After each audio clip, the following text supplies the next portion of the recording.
Ito ang madalas na problema ng isang electric fan. 80% po, umuugong lang, ayaw umikot. Ngayon, subukan natin. Plug ko siya, 220 volts.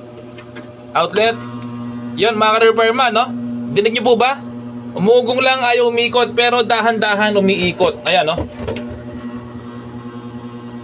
Yun, dahan-dahan gumagalaw ang kanyang LC.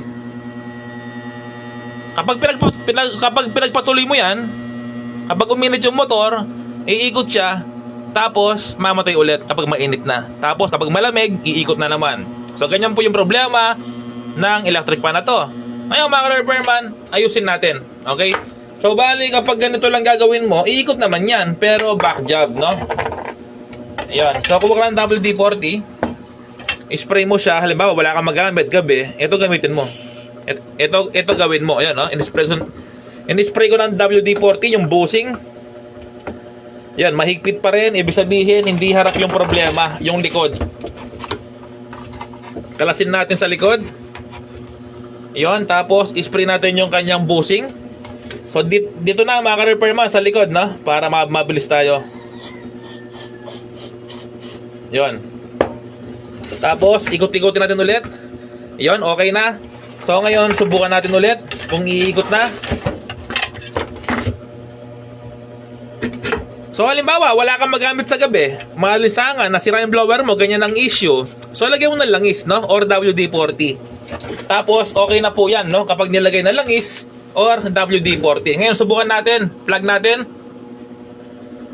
Outlet. Dito mga ka-repairman, pakita ko, no? 220 volts po yan. Ayan, umikot na siya.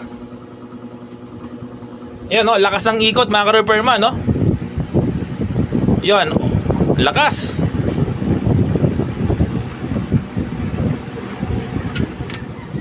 Okay naman yan mga ka-repairman, no? So pwede mong gamitin pang samantala. Ngayon kapag tumigil ulit, kailangan mo ng palitan ang bushing at shafting. So ang issue nito ay bushing at shafting kasi umihigpit po siya, no? Pero kung alaga po yan sa langis, no? Hindi po yan masisira ulit kapag alaga sa langis. Kapag nasira po ulit yan mga ka-repairman, so kayo nang bahala, no? Kung pwede nyo lagyan ng ulit na langis or WD-40 or palitan ng bushing at shafting. So meron kayong 2 option. Pero umikot naman siya, no?